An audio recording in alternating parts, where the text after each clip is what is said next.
Thanks for clicking! All eyes were on the Bank of Canada this morning as it was set to make its interest rate announcement, with the majority of economists expecting the bank to hold interest rates steady.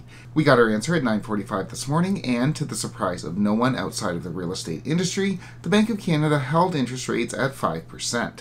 See, the thing is...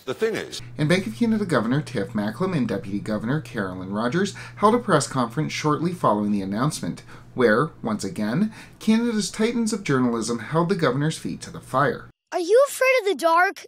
Indeed, the governor did receive the usual persistent rate cut questions by my count 3, but he also received some real substantial questions as well. Questions about the repo market that we've discussed so many times on this channel, and questions about the housing market and government debt. So what I want to do today is go over the Bank of Canada's policy announcement, take a look at the press conference and what the governor had to say about rate cuts, quantitative tightening, the housing market, and government debt, and then discuss some implications. Speaking of implications, February's inflation data is set to be released on March 18th, which will no doubt factor into the Bank of Canada's rate decision coming up on April 10th.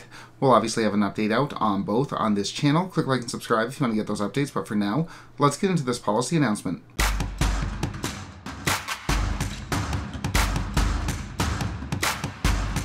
On to the announcement. As mentioned, the Bank of Canada announced this morning that it was holding its policy rate at 5%. The bank noted some progress on inflationary measures, but also noted that it remains concerned about the extent to which underlying measures of inflation remain persistent. Indeed, as we've talked about so much before on this channel, underlying measures of inflation, measures of core inflation that the Bank of Canada cares about, have been showing some downward progress, though they did pop up in December, which would be of obvious concern to the central bank, especially when other sectors of the economy are showing some signs of reignition. And the governor said as much at the press conference. Governing Council remains concerned about the persistence of underlying inflation, and we want to see further deceleration in core inflation in the coming months. Now, prior to moving on to the press conference, I do want to briefly note that in the aftermath of January's press conference, where we started poking fun of the media for how many rate cut questions that the governor was asked, it was suggested that I try to get media accreditation as well, so I too could ask some questions at these press conferences. So, on a lark, I inquired into it. No f***ing way. Yeah, basically. Apparently, since journalism is not my primary job, I'm not eligible for accreditation. With that said, we can rest assured that the Bank of Canada has done its vetting, that the questions we're going to hear today, that the journalists that appear today to ask questions of the Bank of Canada governor have done the preparation, training, and research necessary to be able to hold their own with the Bank of Canada governor. Now, speaking of our rate cut counter, the governor was asked by my count 3 times about interest rate cuts, with the governor being asked if he'll tell us, when they plan on telling us, when we'll expect to get interest rate cuts. You have some really clear language in both the statement and the decision that it's still too early to consider dropping rates, that you don't want to keep monetary policy this restrictive longer than you have to, but you don't want to jeopardize the progress.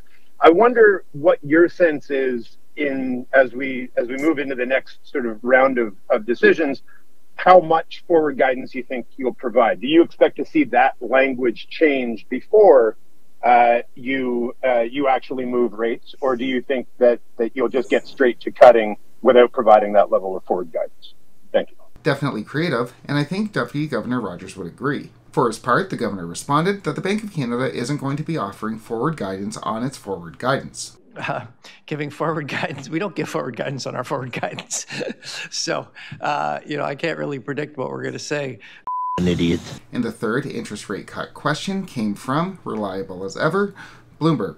If you do eventually make a decision to loosen monetary policy, how might you think about the frequency of rate cuts or the pace of rate cuts? In other words, is there a scenario where we see a period of both rate cuts and pauses, especially given the challenge with persistent inflation? And yeah, that's the 8th rate cut question of the year, the 3rd of this conference that the governor was never going to answer. And of course, the governor didn't answer. Well, you're getting a little ahead of yourself here. And, when we get to that point, we'll have more to say. Look, I think it's very safe to say we're not going to be lowering rates at the pace we raised them. Did Bloomberg really think that the governor was going to say, yeah, once we start cutting, we're going straight to zero, so go buy that house now?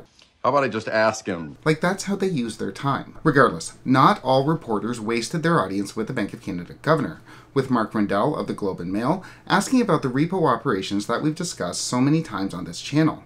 Mainly, do these repo operations, does this lack of liquidity, indicate that the bank may be ending quantitative tightening, resuming the purchase of government bonds? 2 months, the Bank of Canada relaunched its overnight repo operations, recommenced the Receiver General auction. Does that suggest that the quantitative tightening program is nearing an end? And could it be wound down earlier than previously signaled in late 24, early 25? See the difference?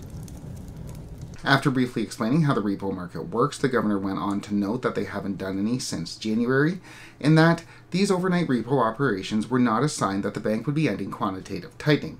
We don't think QT was the root cause of these overnight pressures, and you shouldn't take this tightness that we saw in January as a suggestion or as a sign that QT is likely to end earlier than we previously expected.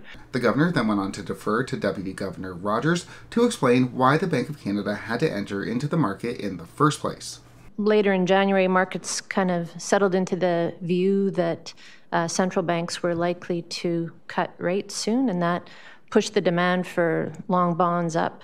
A lot of participants were purchasing those long bonds on leverage, so the demand for funding was up sharply for a stretch of time. So, because investors had borrowed cash from the banks to buy long-term bonds because they thought interest rates were coming down, the banks were low on cash, and as such, the price of that cash went up, and the bank had to intervene. Now, this doesn't change the fact that the central bank still had to intervene into the repo market for the first time since March of 2020, and a good follow-up question, Bloomberg, would have been, but this isn't the first time that markets thought interest rate cuts were coming. Why is the Bank of Canada having to intervene now? Why was liquidity so low this time? You asking too much. And finally, the governor was asked about the housing market and government debt.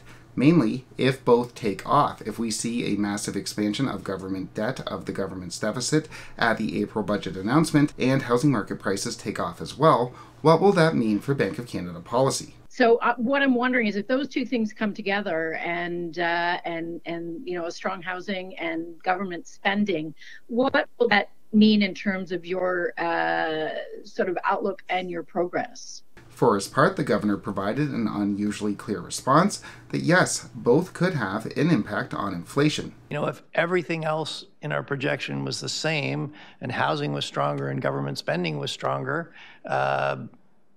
growth would probably be stronger and there'd probably be less downward pressure on inflation. And so that is something we would have to take into account when we consider our interest rate setting.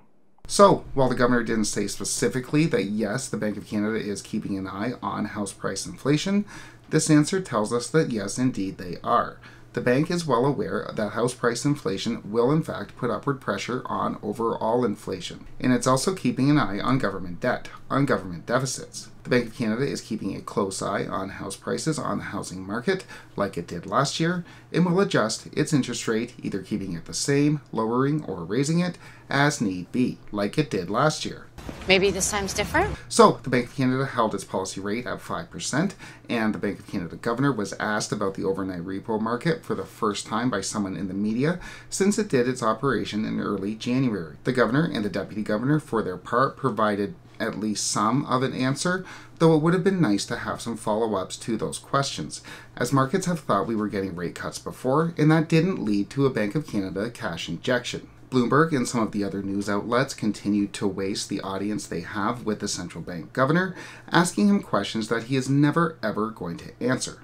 With that said, we did get at least some answers from the governor on the bank's view of the housing market, on government debt, and as mentioned on the repo market. But I think this conference told us what we already knew, or at least what some of us already knew, that the Bank of Canada is well aware of what happens to the housing market if it lowers rates prematurely.